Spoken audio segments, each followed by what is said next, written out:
c'est Héloïse. On se retrouve dans un nouvel épisode de En Off, le podcast où on discute sans filtre et où on apprend des échecs pour rebondir plus fort. Prête à être inspirée ? C'est parti. Du coup, aujourd'hui, on se retrouve avec Anaïs. Bonjour Héloïse. Tu vas bien ? Oui, ça va et toi ? Merci pour l'accueil. Avec plaisir. Merci à toi d'être là aujourd'hui. Du coup, je te laisse te présenter pour ceux qui ne te connaissent pas. Qu'est-ce que tu fais ? Qui es-tu ? Ok, alors bonjour à tous, je m'appelle Anaïs, j'ai 21 ans et j'ai cofondé l'agence Virali aux côtés de Hector Soyer et Romain Musso. Donc chez Virali, on propose un accompagnement complet en social media, donc plus grossièrement, on accompagne les marques sur TikTok et sur Instagram dans la création de contenus verticaux, donc format 9/16e comme on dit, et ça passe vraiment par un accompagnement complet. Donc on voit toute la stratégie, on produit les contenus, on publie, on fait de la gestion communautaire, le reporting, etc. C'est vraiment un accompagnement complet. Ok. Et du coup, la question, c'est comment t'en es arrivée là ? Comment t'as été un peu mise dans le bain de la création de contenu ? Qu'est-ce qui t'a fait arriver ici aujourd'hui ? Alors ça m'est complètement tombé dessus, j'avais pas anticipé parce que de base moi j'ai été étudiante en droit, donc il y a encore un an je faisais ma rentrée en 3e année de droit en licence plus précisément et ça a commencé avec les réseaux sociaux, j'ai commencé à suivre les bonnes personnes, donc des gens qui se lançaient dans l'entrepreneuriat et puis qui faisaient des vidéos building publiques sur les réseaux sociaux pour parler de ça, donc ça a commencé à m'intéresser, j'ai suivi ça de près et après, j'ai suivi une formation également. J'ai acheté une formation donc, qui accompagne les femmes dans l'entrepreneuriat. J'ai poncé la formation pendant un an. Donc, à cette période, on était décembre 2023. Ok. Donc, décembre 2023, il n'y a même pas un an, en fait. Ouais, non, il n'y a même pas un an, parce qu'on est on est quoi, en novembre. Ouais. Et donc, en décembre 2023, pendant tout le mois, je ponce la formation parce qu'à l'école, mes partiels étaient passés. Okay. Je commençais à avoir de moins en moins de cours et puis avec les fêtes de fin d'année qui arrivaient et les vacances, j'étais libre. Donc j'ai poncé la formation pendant un mois et au mois de janvier, je me suis lancée. Donc j'ai établi une offre, j'ai commencé à prospecter et à avoir mes premiers clients. Le mois de janvier, c'était le néant. Et ensuite, c'est à partir du mois de février où là, j'ai réussi à monétiser et à avoir mes premiers clients. C'est exactement comme moi. Quand je me suis lancée en janvier, j'avais personne. Et février, j'ai commencé à avoir tous mes premiers clients. C'est ça. Donc, janvier, grosse remise en question. Déjà que tu as peur de te lancer, tu sais pas trop où tu vas. Et en plus, le premier mois, tu n'as pas de clients. Franchement, ça fait peur. Ouais. D'autant plus que j'étais encore étudiante à côté et que j'avais personne qui me soutenait. Mes parents, déjà, ils ne savaient pas. Et je savais que... Ah oui, t'étais toute seule ? Oui, toute seule. Je savais que si j'en parlais à mes parents, ils n'allaient pas être d'accord du tout parce que...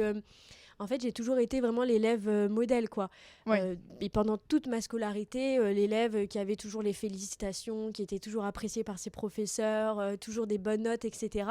Ouais. Donc forcément, je savais que si je disais à mes parents que je mettais mes études de droit qui sont un petit peu bien vues généralement, si je mettais mes études de droit de côté pour me lancer dans des vidéos sur Internet, mais pour eux, ça allait être lunaire. Je savais très bien, j'avais anticipé leur réaction. Donc, mois de janvier, je me lance de mon côté. Et puis, j'ai mes premiers clients. Donc, j'étais freelance. Je faisais des vidéos pour les marques. En gros, je proposais des vidéos pour mettre en avant leur offre, donc leur restaurant, leurs produits, leur application, peu importe, et à destination de leurs réseaux sociaux à eux. Okay. Et donc, je gérais ça toute seule. Ok, et tu travaillais en one-shot, c'est-à-dire, en gros, tu leur fournissais des packs de vidéos ou vraiment tu gérais leur réseau ? Non, je fournissais des packs de vidéos seulement. Okay. Donc, c'était vraiment que des vidéos, c'est pas de donc, la photo. Donc, c'était vraiment de l'UGC ? Ouais, pas du community management, de l'UGC. Tu sais expliquer vite fait ce que c'est de l'UGC pour ceux qui connaissent pas ? Au moins, comme ça, on met les... Alors, l'UGC, c'est la création de contenu vidéo par les marques. Donc, c'est des personnes qui incarnent la marque à travers des vidéos et qui ensuite produisent les vidéos pour la marque et qui fournissent les vidéos. Et derrière, la marque publie ces vidéos-là sur les réseaux sociaux, donc soit en organique, soit en médiatisation. Et voilà. Ok. Et du coup, en organique, pour ceux non plus qui connaissent pas, parce que je sais que c'est un terme que j'utilise tout le temps et des fois on ne comprend pas, organique, en gros, c'est quand on met un contenu sur les réseaux, mais sans payer pour qu'il soit visible, qu'il est visible naturellement, en fait. C'est ça, c'est les contenus que vous voyez dans vos pour toi, dans votre fil d'actualité sur les réseaux sociaux. Voilà, et tout ce qui est ads, donc payant, c'est quand vous voyez sponsorisé, publicité, etc. Ouais, ça, c'est... Voilà, entre deux stories Instagram, par exemple. Voilà, c'est ça. Voilà. Donc, c'est ce que je faisais pour mes clients en freelance. Ok. Donc à cette période, on était en février 2024 environ. Ensuite, tout est parti d'un post LinkedIn à la base parce que Hector poste un post LinkedIn sur LinkedIn où il dit qu'il cherche des créateurs, des freelances pour de la production de vidéos. Donc ni une ni deux, je lui envoie un message. Et puis moi, Hector, je le connaissais en fait, à ce moment-là, je le connaissais pas. Je savais pas qu'il était sur LinkedIn. Je l'avais déjà vu auparavant quand il était créateur de contenu, mais je savais pas qu'il était sur LinkedIn. Donc, je vois son profil, je vois qu'il a genre 15 000 abonnés. Je me dis, bon, je lui envoie un message, mais il verra jamais mon message. Au final, Hector me répond. Il me renvoie sur son WhatsApp, on commence à échanger sur WhatsApp, et puis il m'explique qu'il a des vidéos à fournir pour des clients, etc., et qu'il avait besoin de travailler avec moi. De là, on commence à travailler ensemble, et puis ça se passe super bien, on se rencontre sur Paris, on s'entend bien, le résultat est propre, et là, il m'a proposé à ce qu'on s'associe avec son associé Romain, et puis moi, j'y suis allée, quoi. J'avais pas peur, donc j'ai dit, ok, vas-y, je te suis, et voilà où j'en suis aujourd'hui. Donc ça, c'était à peu près au mois de mai, pour donner plus de détails. Ok. À peu près au mois de mai. Et... Ah oui, donc en fait, ça allait très vite. Ça très, fait très même pas un an que tu t'es lancée. Et comme quoi, quand on veut se lancer, faut oser passer le cap parce que t'as failli ne pas te lancer et t'en serais pas là aujourd'hui, quoi. Ouais, c'est ça. Non, au début, franchement, j'avais peur. J'osais pas du tout. J'ai pris la formation. En plus, j'avais pas d'argent. Enfin, j'étais étudiante, mais moi, j'ai toujours dû travailler l'été pour ensuite pouvoir avoir de l'argent tout au long de l'année. Donc, en fait, l'argent que je gagnais l'été, c'était même pas pour économiser ou autre. C'était vraiment de l'argent que je dépensais sur toute l'année pour payer mon loyer, mes courses, etc. Donc, j'achète la formation. C'est un certain coût. J'en ai conscience et je me dis, bon, allez. Vas-y, c'est bon, je le fais. Et donc, je mets vraiment toutes mes économies dedans. Du coup, je me retrouve à sec. Et en fait, j'avais pas le choix que de me bouger pour monétiser. Parce que sinon, je pouvais pas. Enfin, j'allais devoir toquer à la porte de mes parents pour leur demander de l'argent. Et c'était hors de question pour moi. Vraiment, c'était inenvisageable. Donc, j'ai pas eu le choix. J'ai dû me bouger pour gagner mes premiers sous. Et voilà. Et avec le recul, du coup, tes parents, maintenant, ils sont au courant, j'imagine. Oui. Je comptais y venir dans un second temps. C'est vrai qu'avec mes parents, c'était très très compliqué. Alors ma mère, je pense que maintenant oui, elle comprend mieux. Mon père, je pense qu'il a lâché l'affaire, il comprend pas. Mais ma mère au début, elle avait vraiment du mal. C'était très très conflictuel entre elle et moi au début. Hein. Mais vraiment, on ne pouvait pas se parler sans se disputer parce que pour elle, c'était inenvisageable vraiment que je quitte mes études de droit alors que j'étais l'élève modèle pour aller faire des vidéos sur Internet, pour ne pas gagner le même montant chaque mois parce qu'elle avait conscience qu'il y avait un mois où tu pouvais bien gagner, un autre mois où tu gagnais moins. Et elle avait juste trop peur que sa fille elle se retrouve sans diplôme du jour au lendemain. Donc je pense que c'est un peu pareil pour c'est la beaucoup peur de gens. tous les parents et je pense que c'est pour ça au début qu'ils sont tous réticents. C'est ça, ils nous souhaitent de faire nos études, d'avoir notre diplôme, le CDI derrière et ça se comprend, tu vois. C'était pas la même génération que nous en fait, nos parents. Mais exactement. Donc non, elle était vraiment très inquiète par rapport à ça et j'ai essayé de la rassurer, mais déjà de un, je me prenais très très mal parce que quand elle me parlait de ses peurs, enfin elle aussi, elle avait du mal à m'en parler sans que ce soit agressif. Et puis moi, tout de suite, j'étais sur la défensive en mode mais tu comprends rien, mais je sais ce que je fais. Alors que elle s'y connaissait pas du tout. D'autant plus que l'UGC, elle connaissait pas non plus. Et puis l'UGC, c'est encore quand même récent, même pour nous, c'est encore récent. Alors pour eux, ils doivent se dire qu'est-ce que c'est. Ouais, donc avec du recul, c'est juste que moi aussi, j'ai pas bien fait mon taf de mon côté en prenant vraiment le temps de lui expliquer ce que je faisais, comment je le faisais, pourquoi je savais que ça allait marcher et qu'il fallait juste me faire confiance, que c'était juste une question de temps.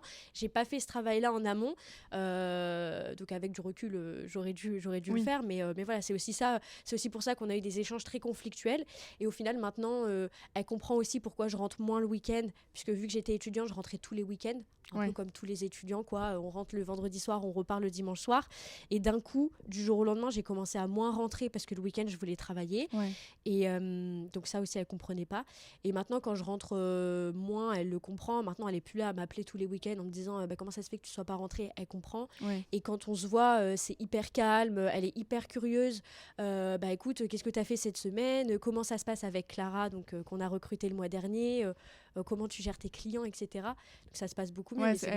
Elle a compris, en fait, je lui fallait le temps de comprendre ce que tu faisais, quoi. C'est ça. Et puis même mes frères et sœurs, je leur en avais pas parlé parce que j'avais honte. En fait, au début, j'avais un sentiment de honte et je leur en avais pas parlé. Donc pareil, ils comprenaient pas, mais maintenant, ça va beaucoup mieux. Donc, mais en fait, t'avais l'habitude de suivre un chemin. Et t'es sortie du chemin, donc ça t'a fait bizarre et t'avais... Mais c'est ça, tu sors du chemin traditionnel, t'es le premier à le faire dans la famille.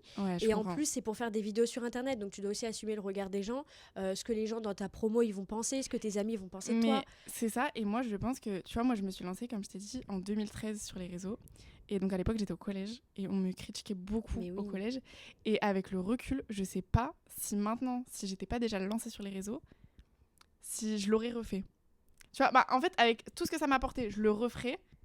Mais si j'avais jamais connu tous les réseaux et tout ce que ça m'a apporté, je pense que j'aurais aussi peur comme t'as eu peur, tu vois. Ouais. Parce qu'à l'époque, vraiment, je me suis lancée, mais comme ça, genre sans réfléchir. Mais c'est ça, et c'est hyper intimidant parce que surtout les étudiants, ils font très attention à ce qu'ils postent sur les réseaux sociaux, à leur image.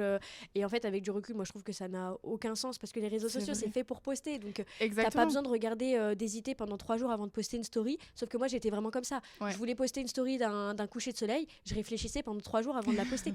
Mais avec du recul, c'est ridicule. Moi, maintenant, je poste tout en mais moi aussi, je mets ce que je veux dans ma story, j'en ai rien à faire. Et non, au début, c'était compliqué. Donc je me rappelle quand j'ai posté ma première story, mon premier réel sur mes réseaux sociaux personnels parce que je parlais de mon offre, j'étais comme ça. J'étais comme ça. J'ai posté, j'ai fermé mon téléphone. Alors que 300 vues, tranquille. Ouais. Tranquille. Ouais, non, mais c'est le début. Non, en vrai, je comprends. Parce que je pense que je l'aurais pas vécu de la même manière si je me lançais maintenant. Ouais, non, je comprends. Mais ça se démocratise de plus en plus, donc ça, c'est cool aussi. Et puis, les gens, ils comprennent de plus en plus. Et puis, dans tous les cas, tu vois, même si t'avais peur, au final, tu regrettes pas. Non. Voilà. Ah non, zéro regret. Au final, je suis trop contente d'avoir arrêté les études parce qu'en plus, j'aimais pas mes études. En plus. Oui, j'ai oublié de parler de ça, mais j'aimais pas mes études. Je voyais aucun avenir dans le droit pour moi. Je savais que c'était pas fait pour moi. C'est un métier trop formel et trop corpo. Tu vois, les 3 ans que t'as fait, ils vont grave te servir maintenant que tu bosses en entrepreneuriat. Genre, t'as plein de bases. Oui, c'est ça. En vrai, oui, j'ai des bases en droit, même un raisonnement. Tu vois, par exemple, le fait de toujours avoir des preuves, etc., de ce que tu avances. On sait jamais, il faut toujours se protéger. Donc, oui, ça aide. Et en vrai, aucun regret. Je regrette pas d'avoir commencé que en L3 et de pas avoir commencé plus tôt parce que ça fait partie de mon parcours. Et puis, mine de rien. En fait, c'est ça, faut jamais regretter. Genre, si tu l'as fait sur le moment donné, c'est parce que tu avais besoin que ce soit comme ça. C'est ça fait partie du process. Carrément. Et puis, mine de rien, les études de droit, c'est des études quand même qui t'apportent beaucoup, que ce soit en termes d'organisation, de discipline aussi. Il y a personne pour te dire de travailler, si tu le fais tout seul et c'est tout. Assumer une charge de travail qui est assez conséquente, tout ça c'est des choses que ça t'apprend les études de droit et je suis bien contente d'avoir appris ça auparavant parce que ça me sert aujourd'hui. Donc voilà. C'est bien, faut pas regretter. Non, zéro regret. Et du coup tu parlais que en gros l'opportunité qui a un peu fait que tout s'est accéléré, c'est que t'as vu un post LinkedIn. Et je sais qu'il y en a beaucoup qui n'osent pas se mettre sur LinkedIn et j'arrête pas de le dire parce qu'en fait il y en a beaucoup qui voient ça comme un peu un réseau bullshit en mode tout le monde vend du rêve et tout. Et je suis d'accord parce que c'est aussi l'a priori que j'avais pendant très longtemps.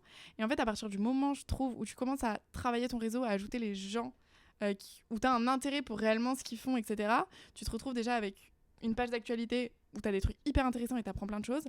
Et tu peux te retrouver en contact avec des gens, mais improbables. Et du coup, en fait, toi, LinkedIn, c'est vraiment ce qui a changé. Et c'est quoi ton point de vue sur LinkedIn maintenant ? Oui, ça a été un tremplin pour moi, LinkedIn. En fait, quand j'ai ouvert LinkedIn au début, je pense que comme tout le monde, c'était que des posts cher réseau, je recherche une alternance, cher réseau, je suis très contente de vous annoncer que j'ai été embauchée dans telle boîte. Donc ça, je pense que c'est comme tout le monde. Mais en vrai, LinkedIn, il y a tout un côté créateur et il y a aussi un mode créateur que tu peux activer sur ton profil à partir du moment où tu crées du contenu. Et ça, je l'ai découvert un peu plus tard. Mais c'est vrai que tu as plein de gens en fait, qui buildent une public aussi leur aventure dans l'entrepreneuriat, qui parlent de leur entreprise, etc. Moi, j'adore.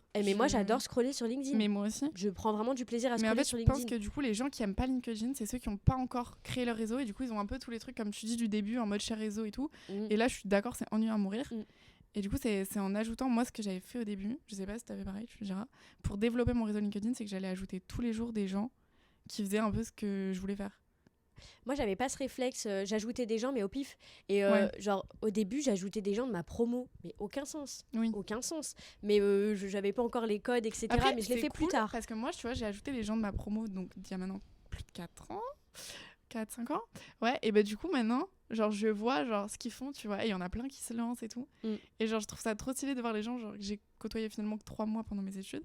Mais de voir ce qu'ils deviennent et tout. Et je suis en mode, en vrai, j'ai bien fait de les ajouter à ce moment-là parce que sinon, genre, j'aurais pas vu ce qu'ils deviennent et je trouve ça trop stylé. Mais oui, c'est ça. Et par exemple, sur LinkedIn, pour actualiser pour avoir des personnes plus intéressantes dans votre fil d'actualité, vous pouvez voir les créateurs que vous suivez sur Instagram. Ouais, c'est ça. Dans l'entrepreneuriat, par exemple. La plupart ont une page LinkedIn. Allez les suivre sur LinkedIn.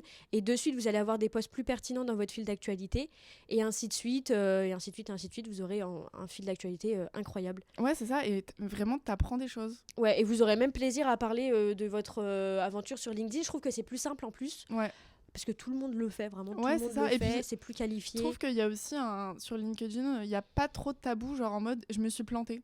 C'est ça. Tu vois, genre, je trouve qu'on parle facilement avec du recul en mode, bah j'ai fait ce truc-là, je me suis plantée et voilà ce que j'en ai tiré, genre. C'est ça.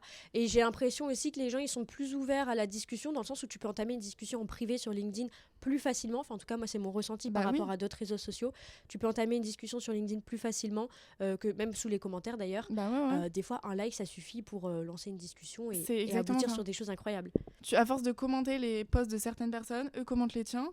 Et tu sais que le jour où tu as besoin de son contact ou que tu penses à lui pour quelque chose, tu peux vraiment le contacter comme ça. Ouais. Et tu peux te retrouver en contact avec vraiment n'importe qui. Mais oui, non, c'est trop bien. C'est trop bien LinkedIn. Et je suis contente d'avoir atterri sur ce réseau social-là. Mais c'était dans le cadre de ma formation. En fait, là, il y avait un module se lancer sur les réseaux sociaux. Et il fallait créer son compte LinkedIn, etc., etc. C'est comme ça que je l'ai découvert. Et puis au final, oui, tout est parti d'un message LinkedIn. Donc je regrette pas du tout. Ouais. Non, c'est trop bien. C'est bien de voir comment les réseaux, ils peuvent vraiment genre tout booster. Ouais, ça ouvre des portes. Ouais. Et c'est un outil ultra puissant. C'est trop sous-coté, mais c'est ultra puissant, les réseaux sociaux, pour plein de choses. Mais LinkedIn, oui, et Instagram, TikTok et tout aussi. Donc non, en fait, tu peux te retrouver en contact avec n'importe quelle marque et n'importe qui. Ouais. Genre, il y a une marque, elle voit ton TikTok. Alors que tu peux être... Franchement, tu peux avoir 3 abonnés sur TikTok, tu fais un TikTok qui va être un peu visible, la marque, elle peut tomber dessus et tu peux te retrouver avec des opportunités comme ça. Exactement. Et après, c'est un effet boule de neige. Au début, t'as peut-être pas beaucoup de vues, peut-être pas beaucoup de likes, mais t'as au moins une personne qui vient te contacter pour un projet sympa. Et puis ensuite, c'est vraiment effet boule de neige, c'est juste une question de temps. Bon, bien sûr, il faut s'impliquer, ça demande de l'investissement, du travail, mais c'est une question de temps. Ouais. En fait, il suffit de mettre la machine en route. Ouais, c'est ça. Mais je peux comprendre qu'au début, ce soit difficile quand tu vois pas les premiers résultats. Ouais, bah carrément. Mais il faut pas s'arrêter là. Parce que si tu t'arrêtes là, t'as pas tout ce qui t'attend derrière. Bah, c'est surtout qu'après, t'en tires pas de leçon. Donc, ça sert à rien. C'est ça. Mais ouais, non, faut continuer. Faut persévérer. Et en parlant de leçons, du coup, est-ce que peut-être que tu vas du coup revenir sur le fait qu'au début c'était compliqué, mais est-ce qu'il y a un rebondissement que tu as eu ou un moment où tu t'es dit merde, je suis en train de me planter, ou je vais me planter, ou j'ai peur, ou tu vois, genre il y a un échec qui est un peu trop proche de moi, mais que tu as quand même rebondi, ou c'est pas encore arrivé parce que ça fait moins d'1 an, donc en vrai. Ça va vite, mais est-ce qu'il y a un moment où tu t'es dit oula? Bah, vu que ça fait moins d'1 an, non. Enfin, en tout cas, là, j'ai rien qui me vient à l'esprit. Au début, vu que c'était vraiment très compliqué, puisqu'en plus, vu que c'était le début, j'avais des prix bas, donc ça me permettait pas en réalité de vivre. Hein. Ouais. Je vendais des packs de vidéos à 200 €, ça n'avait aucun sens. Ouais. Au début, oui, parce que j'arrivais pas trop à avoir beaucoup de clients, je doutais énormément de moi parce que j'avais pas vraiment confiance en moi. Et il y a eu des moments où je me suis dit bon, vas-y, c'est pas trop fait pour moi, il faudrait que j'arrête. Mais j'ai pas arrêté. Ça, je pense qu'on se le dit tous à un moment. C'est ça. Mais sinon, non, j'ai pas d'échec en particulier. Il y a des moments de bas. Non. Mais par contre, j'ai eu un changement de mindset. Alors, je vais rebondir dessus. Ouais. J'ai eu un changement de mindset par rapport à l'échec. Au début, l'échec, je voyais ça vraiment d'une manière négative, qu'il m'arrivait le moindre souci, mais le moindre obstacle, j'avais l'impression que c'était la fin du monde, que j'allais pas y arriver, etc.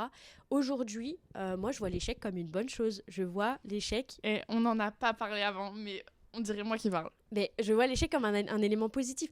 À partir du moment où tu arrives à tirer une leçon de cet échec, tu te rends compte que, au final, c'est trop bien, que tu te dis même, heureusement que cet échec est arrivé, parce que à partir du moment où ta vie elle est pas en danger, t'inquiète pas, tu vas pouvoir te relever. Exactement. Alors certes, sur le moment, ça va être ton ego il va prendre un coup, ça va avoir du mal à passer, etc. Ouais, c'est ça. Faut prendre du recul sur le truc, mais voilà. Ouais. Voilà, si t'en tires une leçon, c'est bon. Et du coup, maintenant, j'ai une relation à l'échec qui est beaucoup plus détachée. Je me suis détachée émotionnellement parlant de l'échec.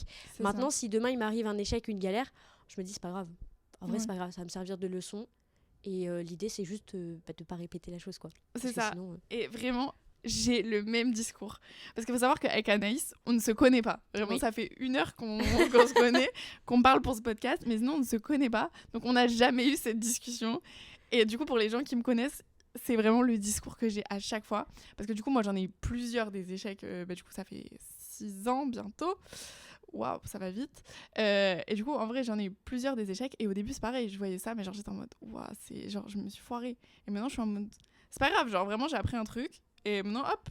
Et puis, je trouve que c'est aussi quand t'es un peu, genre, au plus bas, tu peux remonter que plus haut.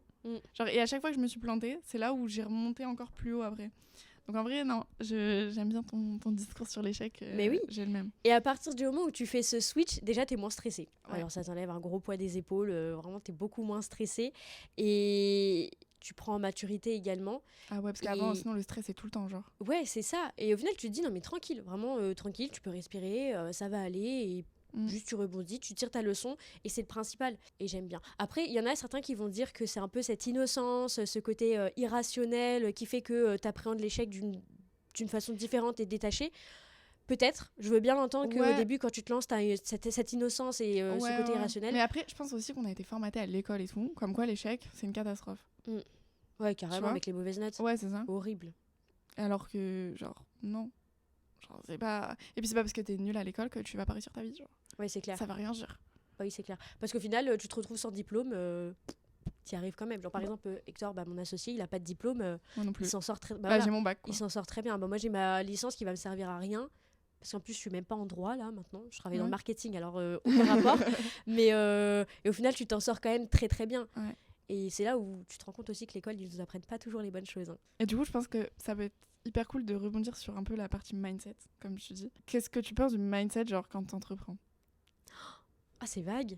Bah, non, mais moi, typiquement, tu vois, je trouve que, genre, c'est la base, genre, c'est le premier truc sur lequel tu dois travailler quand tu veux te lancer. C'est ton état d'esprit. Oui, je suis d'accord. Et ça, c'est une erreur que j'ai faite au début. Ah mais tiens, oui, au début, par exemple, je suivais ma formation et il y avait un module mindset, c'était le premier.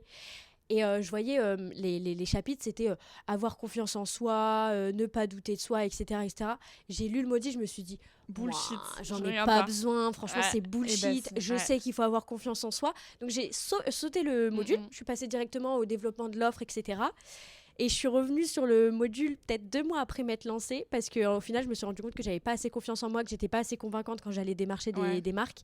Et j'ai commencé à travailler dessus. Et par contre, c'est un travail continu. Ça évolue tout le temps. Faut pas se dire que tu t'y mets un mois et qu'ensuite ce sera acquis. En vrai, c'est tout le temps. Même aujourd'hui, mon mindset d'il y a 2 mois, il est différent de celui d'aujourd'hui. Et non, j'ai commencé à le travailler. Et c'est vrai que c'est hyper important. Et c'est trop je trouve que c'est le premier truc sur lequel il faut bosser quand tu te lances. Ouais, je suis d'accord aussi. Parce que c'est ça qui change tout. En fait, moi, je me suis lancée quand j'ai fréquenté des gens qui étaient avec un mindset, mais genre, laisse tomber. Et c'est là que je me suis dit, attendez, moi aussi, je vais être comme ça et tout. Et c'est comme ça que je me suis lancée. Ouais. Et c'est là que j'ai compris vraiment la puissance du mindset. Et c'est quand j'étais au plus bas aussi que je me suis rendu compte que, en fait, genre, si ça va pas, c'est parce que j'ai pas le bon état d'esprit. Genre, faut que je travaille là-dessus. Et j'ai retravaillé là-dessus et genre, je suis repartie. Genre. Ouais, c'est ça. C'est hyper important de travailler son mindset. Maintenant, je trouve que c'est à nuancer quand même parce qu'en vrai, ton mindset, il sera amené à évoluer. Oui. De par ton parcours, tu vas apprendre des choses sur le tas. Personne du début à la fin. Ouais, en vrai, le mindset, c'est pas une leçon que tu apprends par cœur, c'est vraiment de par ton expérience, de ce que tu apprends sur le tas qui va évoluer. Exactement. Mais c'est vrai qu'au début, c'est important d'en avoir conscience, et d'avoir des premières bases. Et de garder ça dans un coin de notre tête en disant que voilà, il va constamment être amené à évoluer. Et c'est ça, en fait, et puis c'est comme tout, genre, quand t'entreprends, tu penses aller là, mais tu vas passer par plein d'autres endroits avant. Et c'est là que tu vas le plus apprendre, tu vas découvrir le plus de choses et que tu vas aussi changer. Et finalement, tu voudras peut-être plus aller à l'endroit A que tu avais prévu, mais tu voudras aller à l'endroit Y parce que tu auras eu plein d'autres opportunités et tu auras voulu complètement changer le projet, quoi. Du coup, c'est ce qui s'est passé pour moi vu que je me suis lancée en tant que freelance. Ouais. Sur mon agenda, j'ai des pages blanches à la fin. Bon, je ne l'ai pas aujourd'hui, mais je me rappelle de ce qui est écrit dessus. C'était que fin 2024, je me voyais faire tant de chiffres, etc., etc. Pardon, mais là, c'est complètement autre chose. Mais attendez, la Anaïs du mois de janvier, mais elle serait choquée de tout ce qui s'est passé. Ah oui, c'est complètement différent. Ouais. Donc oui, non, ça fait partie du process. Ouais, même moi, genre, rien à voir. Et puis même, des fois, tu te dis, ça, je le prévois pour dans, 2-3 ans. Et 6 mois après, en fait, t'es là où tu pensais être dans 2-3 ans. Et tu te dis, mais tout est genre à une décision, genre. Tout peut changer à genre pas grand-chose. Ouais, c'est ça, exactement. Ça, c'est incroyable. Et c'est beau. Hein. Ouais. Ça, c'est genre une des meilleures parties quand t'entreprends. C'est que tout peut aller très vite. Autant des fois, ça peut être très long. Mais quand t'as fait le premier pas, tout peut aller très très vite. Ouais. C'est beaucoup une question de temps, ouais. Ouais. Je suis d'accord. Faut être patient et il faut toujours rebondir, quoi. Quoi qu'il arrive, faut jamais lâcher. C'est ça. Ok. Et il y a un autre point sur lequel je voulais revenir. Tu disais au début que du coup, au niveau de tes prix, tu faisais des prix complètement très très bas. Et je trouve que c'est une partie qui est compliquée. C'est au début, donc fixer ses prix, c'est compliqué. Mais c'est aussi se sentir légitime à avoir ces prix-là. Dans le sens où un client va dire ouais, non, je veux ça, mais tu vois, tu vas dire allez, 400 €. Il va dire non, je le veux pour 200. Tu vas être en mode bon, faut que j'aie le client, donc je vais dire oui. Et au final, genre, tu vas te brader. Et au début, c'est ce que t'as fait aussi. Ouais, c'est ce que j'ai fait aussi. Je pense comme et beaucoup de gens. Plus du tout le même truc maintenant. Genre maintenant, c'est mon prix, c'est ce prix-là. Si tu veux pas ce prix-là, on travaille pas ensemble. C'est ça. Pareil, la Anaïs du mois de janvier, si elle voyait là, les tarifs qu'on avait chez Virili, alors qu'ils sont totalement justifiés, attention, mais si elle voyait les tarifs qu'on propose actuellement, mais elle serait mais le cul par terre, vraiment. Ouais. Et oui, je pense que c'est un réflexe qu'on a tous, mais en fait, il y en a beaucoup qui disent non, ne bradez pas vos prix dès le début, etc. Mais en réalité, c'est hyper compliqué. Je pense que c'est possible de ne pas brader ses prix, mais il faut être honnête, c'est hyper compliqué. Tu arrives vers ton client, tu dis écoutez, moi, je vous fais ça, je sais que je vais y arriver, je vous propose ce prix-là et c'est pas moins cher. Le client, il va te dire ok, bah montrez-moi ce que vous avez fait auparavant, t'as rien à montrer. Oui.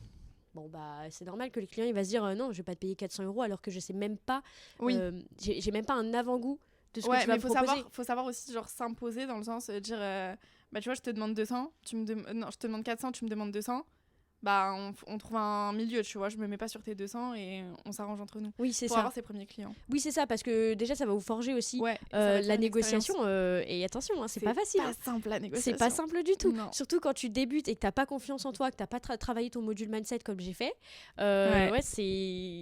C'est pas facile, donc savoir négocier, ça s'apprend aussi. Et au début, c'est compliqué, c'est aussi pour ça qu'on brade beaucoup nos prix. Maintenant, j'ai pas trop de position ferme sur ce sujet-là. Je sais pas si c'est une bonne chose. Alors, avec du recul, je te dirais non, c'est pas une bonne chose parce que si tu penses que c'est ce prix-là, c'est que ça le vaut. Oui. Mais sur le terrain, je comprends que ce soit plus compliqué. Ouais. Mais du coup, moi, c'est un truc que je dis toujours aux gens qui veulent se lancer, ou même aux étudiants encore. Je dis essayez d'avoir des projets à côté de vos études, ou même quand tu te lances, de faire des premiers projets fictifs. Tu penses donc, quoi gratuit. De ce point-là? Bah des projets, moi, oui, gratuit, ou tu le fais pour toi en fait. Tu le fais pas, genre t'as pas la vidéo, tu vas pas la fournir à un client par exemple. Genre tu la fais pour toi. Ah oui. Tu vois, tu t'entraînes de ton côté et tu te fais un portfolio avec des projets fictifs. Ouais, c'est ça. C'est ce que t'as fait ou pas? Oui, si vous voulez vous lancer en tant que créatrice UGC, par exemple, j'imagine que vous avez des produits skincare, beauté chez vous. Ça. Vous pouvez vous entraîner avec vos produits à vous et à faire des propres vidéos pour vous faire votre portfolio. Et alors, moi, ce que j'ai fait, c'est que j'ai quelqu'un dans mon entourage qui a une société de nettoyage et qui avait besoin, à ce moment-là, de faire des vidéos à destination des réseaux sociaux pour promouvoir les offres liées au nettoyage. Donc je me suis prêtée au jeu et c'est comme ça que j'ai découvert la vidéo en réalité. Ah ouais? Oui. Je me suis prêtée au jeu, j'ai fait des vidéos pour cette personne et je me suis formée à monter. Alors je me suis formée à monter sur une vidéo YouTube qui dure 16 minutes et je sais c'est pas simple ça. Je sais qui est le youtubeur, c'est alors pour ceux qui auront la rêve, c'est le vidéaste d'Antoine Blanco. Je connais pas son prénom. Il en a eu plusieurs. Ah mince, le vidéaste actuel d'Antoine Blanco, c'est lui qui a fait cette vidéo tuto. Ah non, je connais pas son prénom. Okay. Tuto pour monter sur CapCut, elle dure genre 16 minutes la vidéo. Je me suis formée sur la base de cette vidéo-là. Okay. Et c'est là où ça a été très vite aussi, c'est que cette vidéo-là m'a suffi. J'ai ensuite appliqué ce qu'il disait dans la vidéo. Et puis j'ai amélioré au fur et à mesure en découvrant moi-même l'application, en me familiarisant avec CapCut. Et donc j'ai fourni ces vidéos-là à cette personne de mon entourage. Et c'est comme ça que je me suis dit, en fait, il y a fort moyen que je monétise ça parce que si cette personne en a besoin, il y a sûrement d'autres personnes qui en ont besoin. Exactement. Et donc oui, tu vois avec ton entourage s'il n'y a pas des personnes qui pourraient être intéressées par ton produit ou par le service que tu veux monétiser. Et ensuite, tu te formes là-dessus, d'autant plus que c'est moins stressant vu que tu peux faire des erreurs. Ouais, t'es pas payé, c'est quelqu'un de ton entourage, il y a moins d'enjeux. C'est ça. Mais le début, en fait, je trouve que c'est important de se faire un peu un portfolio pas fictif, mais tu vois, où tu te fais ton portfolio genre avec tes expériences pour pouvoir après démarcher tes clients. C'est ça. Et même les gens qui sont c'est compliqué. Même les gens qui sont dans des études créatives, vous faites sûrement des projets avec l'école. Ouais. En vrai, appropriez-vous les projets, mettez ça dans votre portfolio et les gens ils ont pas besoin de savoir s'il y a d'autres étudiants sur le projet, vous en foutez. Et derrière, vous pouvez les utiliser pour démarcher pour seulement si c'est concret. Hein. Oui. Mais oui, c'est envisageable. Donc voilà. Oui, j'ai commencé à faire des vidéos pour mon entourage. Mais moi j'ai commencé sur YouTube. Je faisais des tutos filmo avec ma webcam d'ordinateur. Ouais, c'est ça. Après, c'est vrai que ça, c'est très propre à notre domaine. Ouais. Mais pour d'autres domaines d'activité, par exemple, cette personne-là qui a sa société de nettoyage, elle a commencé à nettoyer les voitures, les canapés des gens de sa famille. Gratuitement. Ou alors c'est ça, pour ensuite peaufiner son offre et après aller chercher des premiers clients. Voilà. C'est applicable à plein de domaines en vrai. C'est ça. Moi, même au début, je me souviens, j'aidais les gens autour de moi pour faire leur logo et tout. Oui. C'était ça que je faisais. Grand classique. Ouais. Et en plus, c'est hyper bien parce que ça vous permettra de vous trouver aussi. Ouais, tu testes plein de trucs. Et c'est ça qui permet... En fait, c'est en testant que tu vois ce que t'aimes et ce que t'aimes pas. Parce que le but, quitte à te lancer, c'est que tu fasses un truc que tu kiffes, quoi. Oui, parce qu'au début, moi, par exemple, je pensais que je voulais être community manager. Je pensais que c'était vraiment ça le nom du métier. Et au final, je l'ai fait pour une personne à titre gratuit. J'ai détesté. Ah ouais? J'ai détesté. Déjà, les photos, je suis super nulle. Alors, je fais des vidéos, mais les photos, je suis pas très douée. Les vidéos, je sais faire, hein, mais pas les photos. Donc déjà, en tant que community manager, si tu sais pas faire de photos, c'est un peu compliqué. Ouais, si tu dois sous-traiter cette partie-là, tu t'en sors pas. C'est ça. Et même pour avoir des belles plaquettes de couleurs, etc. Moi, j'avoue que j'ai pas trop de goût. Hein. Je le reconnais. J'assume, je m'en fiche. Mais c'est chacun son domaine et chacun ses... Ouais, voilà. Chacun ses spécialités, quoi. C'est ça. C'est fort et c'est faible. Du coup, tu es un peu la spécialiste des formats courts et des formats verticaux. Est-ce que tu penses que c'est un format qui va continuer d'évoluer comme ça au fil des années? Même si, honnêtement, tout va aller très vite, on le sait avec les réseaux sociaux, donc j'ai envie de dire, du jour au lendemain, les plateformes veulent changer de format, on va s'adapter, tu vois. Mais qu'est-ce que tu penses de ce format-là? Parce que, comme on dit, maintenant, je crois même c'est le format numéro 1 en communication, la vidéo. Qu'est-ce que tu penses de ce format-là et qu'est-ce que tu penses qui nous attend pour les prochaines années? Le format 9/16e? Ouais. Ok, donc format court. Ouais, format court et vertical, ouais, c'est ça. Ouais, ok. Bah, moi, 100%, ça va continuer encore longtemps. Ouais. Ah, j'en suis sûre. J'en suis sûre parce que de toute façon, on le voit depuis le début des réseaux sociaux, des premiers réseaux sociaux. On le voit, ça fait que croître. Et même avant, les formats, je crois, même TikTok et tout, c'était moins d'1 minute. Maintenant, on est passé sur du plus. Je crois qu'il y a même, on peut mettre 1 heure quasiment sur t'as du format vertical mais qui est plus long et pour moi c'est sûr que on va continuer sur cette lancée. C'est beaucoup trop puissant pour les marques, elles ont un gros enjeu avec ce format là et on le voit par exemple LinkedIn qui sort le format vidéo, tu sais, créateur sur LinkedIn. J'ai vu ça l'autre fois. Et ben c'est tout récent, mais maintenant sur LinkedIn t'as un fil d'actualité de vidéos où vraiment tu peux scroller. Pareil avec les YouTube Shorts. YouTube normalement ils sont passés à 3 minutes maintenant. Ben, c'était connu pour du format long YouTube. Vraiment les vidéos YouTube en format horizontal du coup. Maintenant ils font les YouTube Shorts en format vertical plus ou moins long. Ouais, avant c'était jusqu'à 1 minute et maintenant ils ont fait une mise à jour, c'est jusqu'à 3 minutes. Ben voilà. Et pareil pour LinkedIn, attendez, le réseau social boomer, hyper corpo, etc. qui se met aussi aux vidéos, tu peux poster un peu ce que tu veux, mais bien sûr que ça va continuer, c'est sûr. Même Instagram, ils se sont mis au réel, alors Instagram c'est depuis un peu plus longtemps, mais avec la sortie de TikTok, ils se sont mis au réel et ça va être comme ça pour plein d'autres réseaux sociaux. En fait, le format vertical, franchement, c'est l'avenir, je pense. Ouais, je pense pas qu'il va s'arrêter. En fait, c'est le format de notre téléphone finalement, donc c'est ça qui prend toute la place. C'est tellement pratique. Et comme on est H24 sur notre téléphone, ils ont trouvé le bon format, quoi. C'est ça. Et au pire des cas, même si ça s'arrête dans quelques années, mais je pense que ça va pas arriver tout de suite, même si ça s'arrête, comme tu as dit, on pourra s'adapter. Hein. Comme ils l'ont fait tous les autres créateurs, genre mais parce que les le format vidéo, ils se sont tous adaptés. On s'adaptera aussi. Je pense que l'important dans notre taf, quand on travaille dans le digital, c'est de savoir s'adapter et de toujours un peu suivre les tendances et de comprendre ce qui se passe, quoi. Ouais. Et c'est aussi pour ça quand ma mère, elle me dit, elle me l'a encore répété ce week-end quand je l'ai vue, elle me dit mais t'as pas peur que ça s'arrête? Imagine, ça s'arrête du jour au lendemain, tu fais comment? T'as pas de diplôme? Je lui ai dit bon, déjà ça s'arrêtera pas du jour au lendemain. Ouais, c'est ça. Je pense que j'aurai quand même un peu le temps d'anticiper. Ouais, et même si ça s'arrête du jour au lendemain, alors c'est très simple, c'est soit je m'adapte au changement des réseaux sociaux et donc là tu peaufines une nouvelle offre, c'est ça. soit ok, t'arrêtes ton entreprise, bon bah t'as réussi à monter une entreprise une fois, tu le fais une deuxième fois avec un autre produit. En soi c'est un peu toujours le même pattern dans le sens où ok, t'as une offre, tu développes ton offre, tu vas chercher tes premiers clients, tu structures, tu délègues et tu scales. En soi c'est toujours la même chose. Donc si t'as réussi à le faire une fois, t'arriveras à le faire 2 fois et 2 fois, 3 fois et ainsi de suite. Autant de fois D'où le rapport à l'échec. Voilà, exactement. Tout est lié.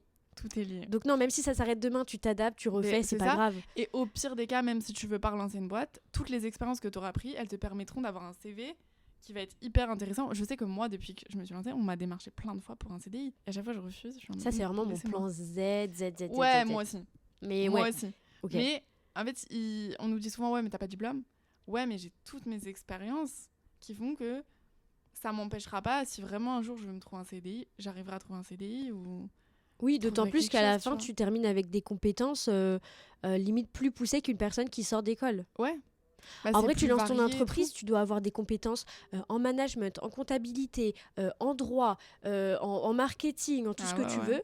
Bon, bah voilà, t'es plus complet. Ouais, carrément. Et du coup, qu'est-ce que tu dirais aux gens qui scrollent les réseaux sociaux, mais qui aimeraient bien que ce soit eux derrière la vidéo? Qu'est-ce que tu leur dirais? Genre, lancez-vous. Ouais, je pense que c'est un peu le même discours pour tout le monde, mais c'est Ouais, vrai, il faut oser se lancer, surtout si vous êtes jeune. Et en vrai, c'est le meilleur moment de se lancer si vous êtes jeune, vous n'avez aucun enjeu. exactement. Bon, après, ça dépend de la situation de chacun, mais par Oui, exemple, t'as pas d'enfant forcément à nourrir, t'as juste un loyer à payer, etc. Mais tu peux toujours t'en sortir. Mais oui, pour moi, il faut se lancer, il faut pas trop se poser de questions. Après, attention, il faut quand même être un minimum mature et puis raisonner correctement dans le sens où tu ne dois pas te brûler les ailes. C'est sûr que quand tu vois sur les réseaux sociaux des résultats incroyables, au bout de 3 mois, etc., tu te dis, ouais, je vais faire pareil, je vais aller aussi vite. Ok, ça peut aller très très vite, bon, ouais, j'en suis la preuve, mais attention à pas se brûler les ailes, à réfléchir correctement, mm, mais juste se lancer, quoi, en ouais, vrai. faut. Bah, en fait, même te lancer sur les réseaux en tant qu'étudiant ou quoi, genre, t'as rien à perdre. Oui, c'est ça, tu fais des Ça vlogs. peut. Ouais, voilà ça. Autant tu peux te trouver une passion. Ça peut être une passion autant pour la vidéo que pour créer du contenu, que pour le montage, que pour plein de choses en fait. Tu peux te trouver une passion. Je trouve que c'est comme ça un peu que peut naître beaucoup de choses. Ou juste tu vas te dire ah non en fait j'aime pas. Et c'est tout, Ouais, tu tu continues tes testes. études et tu continues ce que tu fais. Ouais, tu testes. Moi, je savais pas que je savais bien faire des vidéos, hein. J'étais en droit, hein. Donc en Ouais. droit, on nous demande pas de faire des vidéos, mais juste ça m'est tombé dessus. Il y a quelqu'un qui avait besoin. Je dis bon bah vas-y, je te rends le service, j'ai du temps, je vais me former, ça doit pas être compliqué. Et au Mm. final, voilà où j'en suis 1 an après. Mais oui, non, faut juste se lancer. Après, je peux comprendre que ça fasse peur de De se lancer, s'exposer, ouais. même de s'exposer Mm. exactement, le regard des gens, etc. Ça fait peur, mais dites-vous que c'est juste une question de temps et qu'il faut Ouais. juste le faire, parce qu'à partir du moment où vous sortez de votre zone de confort, eh ben forcément votre zone de confort s'agrandit, Ouais, et ainsi de suite. Donc en fait, il faut juste le faire. Ça peut c'est faire ça. peur, je suis d'accord, mais après, vraiment, Puis ce tout ce que sera ça peut hyper facile. t'offrir comme opportunité. Ben oui, et moi par exemple, il y a 1 an, j'étais complexée. Par exemple, quand on me prenait en photo avec la caméra arrière, je me trouvais tout le temps hyper moche ou quoi, ou Mm. alors j'aimais pas comment je rendais. Et aujourd'hui, mais de toute façon, j'ai tellement été filmée sous tous les angles, avec toutes les C'est gueules, tout ce que tu veux c'est pour les vraiment ça. vidéos, que maintenant j'ai plus aucun souci. Et aujourd'hui, je fais un podcast. Mais à aucun moment, je pensais que j'allais faire un podcast qui d'autant plus est filmé. Alors qu'au Ouais. début, je postais une story, je la regardais toutes les 5 minutes pour être sûre qu'elle était correcte. Ouais, je comprends. Donc non, je comprends que ça fasse peur, je suis aussi passée par là, pardon, mais il faut juste le faire. C'est ça. Le faire, encore et encore. Et après, vous allez vraiment être habitué. Ouais, et puis en plus, quand tu commences à kiffer ce que tu fais, vraiment, en fait, faut le faire pour soi, quoi. Oui, c'est ça. Et puis, il faut aussi être moins égocentrique dans le sens où il faut pas trop penser que le monde tourne autour de vous. En Ouais, c'est réalité, ça. ouais, les gens, ils vont pas se rappeler de vous, hein. Non. Et au pire des cas, même s'ils parlent de vous, bah, vous, au moins, vous essayez. Moi, tu vois, aujourd'hui, je fais des vidéos pour les clients. Ma tête, on l'a vu je ne sais pas combien de fois. Ma tête, elle a fait je sais pas combien de vues non plus. J'ai pas Ouais. calculé, je m'en moque. Bah, moi, en 10 ans, je sais pas combien Ben de vues elle a voilà, et fait ma pourtant, tête, mais... je me fais pas reconnaître dans la rue pour Non. autant. Les gens, ils me jugent pas pour autant, ou alors s'ils me jugent, qu'ils le fassent. Et vraiment, je le vis très très bien. Donc, faut C'est ça. vraiment juste le faire. C'est ça. Et arrêter de trop accorder de l'importance au regard des gens. Mais parce que dans tous les cas, les gens, ils auront quelque chose à dire. Et en plus, petite code, hein. Vous arrêtez de juger, et ben vous ne sentirez plus jugé. Parce que si vous vous sentez jugé, c'est parce que vous le faites. Du coup, C'est vous vous vrai. dites, mais tout le monde juge aussi. Ouais. Et en fait, non. Si vous arrêtez de le faire, bah les gens vous jugeront plus non plus. En tout cas, vous n'aurez plus cette impression-là. C'est vrai. Non, mais en vrai, tu fais ta vie, tu t'en fiches. Et Ouais. t'avances. Et... De toute façon, tu vis pour toi. Hein. Les Ouais. souvenirs, c'est toi qui les auras, c'est pas les autres. Hein. C'est ça. Du coup, je pense connaître la réponse. Mais si cette année et ce petit parcours-là était à refaire, tu le referais? Oui, 100%. Ah, je m'en Et doutais. je pense qu'il n'y a même pas quelque chose que je ferais différemment. Mm. Non, je pense pas. J'ai aucun Bah, dans regret. tous les cas, en vrai, Non, j'ai si aucun tu l'as fait regret. comme ça sur le moment, c'est que ça devait être fait Ouais. comme ça. Et... Ouais, et en vrai, ça fait partie du process. En vrai, quand je regarde mes premières vidéos, je me dis, mais comment t'as pu publier ça? Comment t'as pu faire ça? C'est trop honteux. Nanani, nanana. En réalité, ça fait partie du Mais process. voilà. C'est aussi grâce à ça que je me suis améliorée. Et voilà. Mais oui, non, je le ferais 100% la même chose. Ouais, non, c'est tout. Ça m'étonne pas. Je connaissais la réponse, mais j'ai quand même posé la question. Non, il n'y a vraiment pas quelque chose que je changerais en tout cas. Et du coup, pour conclure ce podcast, qu'est-ce qu'on peut te souhaiter pour la suite? De la réussite. Oui. Mais de la réussite. Ouais, de la réussite. Mais j'ai aucun doute sur la réussite en vrai. Ouais. J'ai aucun doute sur C'est le ma mindset. réussite. C'est le mindset. J'ai aucun doute sur ma réussite personnelle et sur la réussite de notre entreprise avec les garçons. Aucun doute. Alors C'est comment trop je bien. vais y arriver, vraiment que je te fasse l'itinéraire précis, etc. J'en serais pas capable. Ouais. Mais je sais que j'y arriverai, que c'est qu'une question De de toute temps. façon, même si tu fais l'itinéraire, tu passeras pas par cet Oui, c'est clair. itinéraire-là. Donc C'est ça sert clair. à rien. Donc oui, non, que de la réussite et que ça continue encore pendant longtemps. Ok, bah écoute, c'est tout ce qu'on te souhaite pour la suite. Plein de réussite, Merci. plein d'épanouissement et que tu te régales dans ce que tu fais au C'est ça. quotidien. Ouais. En plus, Bon. j'ai encore le temps, hein, j'ai 21 ans. Ouais. Il va se passer encore, même d'ici 10 ans, j'aurai 31 ans. Il peut s'en passer des choses. Dis-toi en un an ce qui s'est passé alors en 10 ans. Mais c'est ouf, hein. Ouais. Et tu sais que vraiment, ça, je m'en suis rendu compte. En un an, il peut se passer tellement de choses, mais on s'en Ah rend ouais, même ouais. pas compte. Et au début, les gens, quand ils disaient, mais il faut juste poster, montrer que t'es là, t'auras des opportunités qui tomberont dessus, bah, je les croyais pas. Hein. Je disais, bah non, pas du tout. En fait, si, Ouais. vraiment.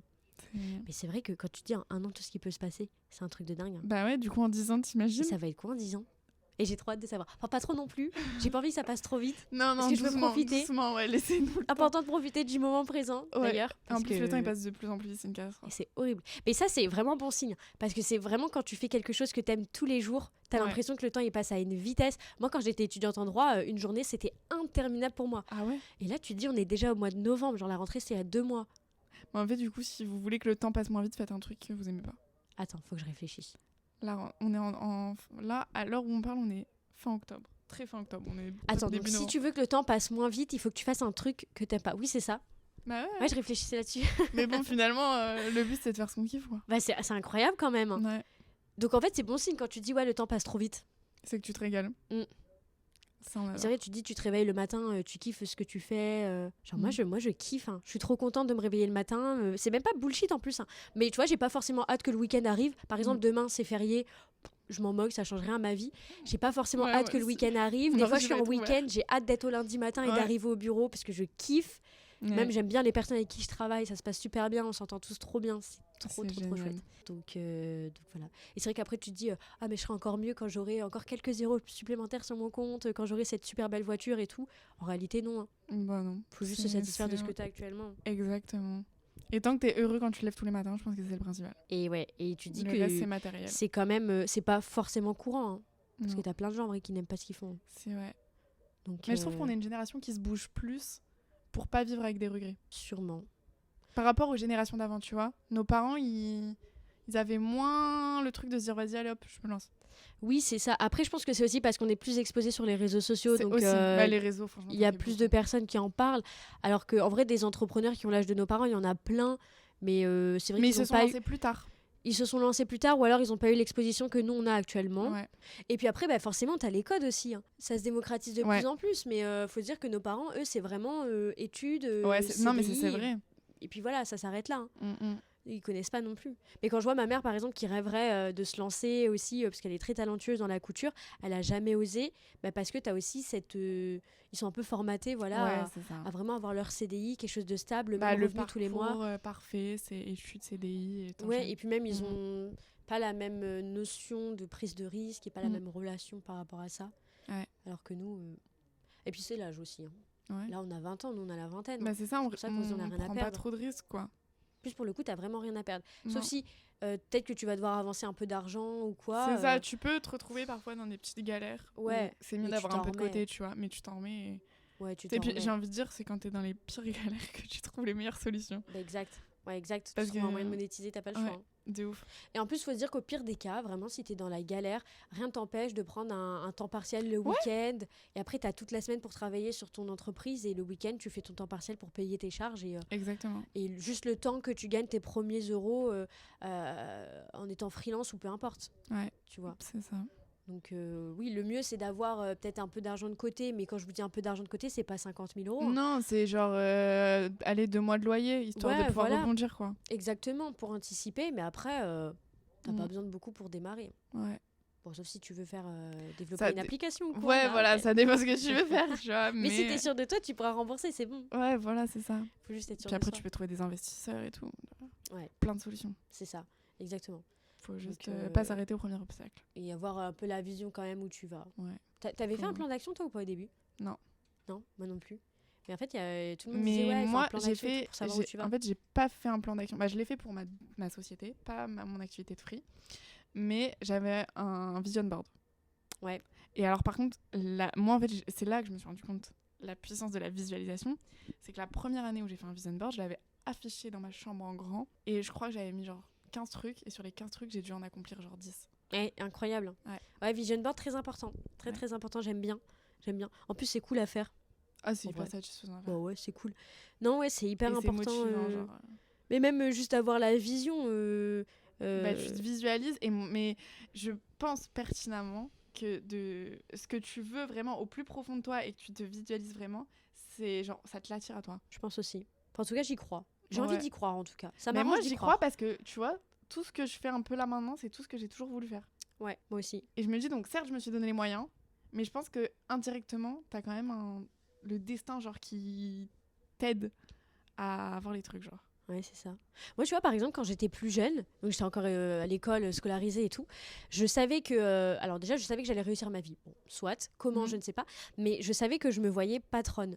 Vraiment, tu sais, Ah, mais moi mais aussi. le cliché, mais là, c'est la gamine qui rêve, mais le cliché de la patronne qui arrive en talons au bureau, tout ce que Vraiment, tu veux, en escarpin, alors que ça n'a aucun sens d'arriver en escarpin au bureau. Enfin, moi, en tout Non. cas, pour moi, ça n'a pas de sens. Je le faisais au début. Vraiment, je l'ai fait les 2 Bah, premiers pour mois. certaines pratiques, non, je le comprends, mais moi, par Bah, exemple, après- des fois, en tournage, etc., des escarpins en tournage, c'est bof. Hein. Bah voilà, en fait, moi, je le faisais au début, puis après, j'ai dû préparer des commandes, faire de la Ouais. logistique, porter des cartons. En talons, c'est pas ouf. C'est ça, limite, à deux Maintenant, doigts t'es en d'arriver en basket. claquette. Hein. Ouais, c'est ça. Le Mais nombre du de coup, fois où je suis allée en jogging au bureau. Je savais que je voulais être ma propre patronne, etc. Mais là, j'avais 14 ans à ce moment-là. Je savais que je voulais être ma propre patronne. Je savais pas comment et tout. Au final, je suis partie en études de droit. Je suis pas allée vers l'entrepreneuriat dès le début. Ouais. Et au final, je suis. Tu vois, il y a un an, j'étais étudiante. Aujourd'hui, finalement, je suis ma propre patronne. Je suis même patronne pour quelqu'un d'autre. Ouais. Et vraiment, je travaille pour moi. Je fais mon emploi du temps à ma sauce. Je me prends un temps de repos quand j'en ai envie. Ouais. C'est incroyable. Ouais. C'est incroyable. Donc oui, la visualisation, pardon, ça marche. Mais tu te voyais pas patronne si jeune, si? Non, Parce que pas pour moi, aussi jeune. je me voyais avoir mon entreprise, genre, allez, au mieux à 25 ans. Je l'ai eu à 18-19. Bah ouais, non, je me voyais pas patronne aussi jeune. Je pensais au moins terminer mes études avant. Ouais. Mais même au début, quand j'étais freelance, hein, je disais, mais non, mais je vais terminer mes études d'abord et tout. Comme ça, au moins, c'est fait parce que j'ai pas fait tout ça pour rien. Au final, c'est Allez. loin derrière. C'est vraiment, ouais, allez, quoi. Allez. C'est comme ça, c'est loin derrière. Ouais. Donc, ouais, non, la visualisation, ça fonctionne fort. C'est important d'en avoir conscience. Je pense qu'on a fait le tour. Est-ce qu'il y a quelque chose sur lequel tu veux revenir pour... Bon, non, pas spécialement. Non. Non, pas vraiment. Mais je serais curieuse, toi, par exemple, d'avoir un peu plus de feedback sur ton expérience, parce que c'est vrai que là, on a beaucoup parlé de moi. Bah, après, peut-être que tu le mettras pas dans le podcast, peu importe. Mais juste qu'on Non, en mais- discute aussi. Après, si t'as des parce pistes à que- exploiter, go. Ouais, c'est parce que non, mais je vais faire un épisode de moi toute seule qui raconte. Ah, putain. Voilà, pour introduire. J'ai pas le droit d'avoir le teasing, trop relou. Si, je peux te le faire, le teasing. Non, En vrai, mais, c'est une bonne idée. Ouais. Ok, bon, c'est cool. Donc voilà, bah écoute, merci beaucoup Anaïs pour ton temps. Avec plaisir, de merci nous à avoir toi. raconté tout ça. Je pense que ça peut inspirer pas mal de monde. Et la morale de l'histoire, c'est osez vous lancer. En un an, beaucoup de choses peuvent se passer. Ouais, exactement. Voilà. Même moins d'un an. au Moins final. d'un an. Ouais, c'est vrai. C'est fou. Waouh. Incroyable. Ouais. Trop inspirant. J'ai eu une prise de conscience là, c'est fou. Mais c'est bien. Les prises de conscience, c'est incroyable. Ouais, mais le C'est fait de là motivant. d'en parler à l'oral à quelqu'un d'autre et tout, ouais, c'est parce que du coup je te connaissais vraiment pas. Non, Quand j'en parle à des gens de mon entourage, ça n'a pas le même impact. C'est Là vrai. vraiment c'est prise de conscience. trop bien. Mais c'était un merci plaisir. beaucoup. Merci à toi.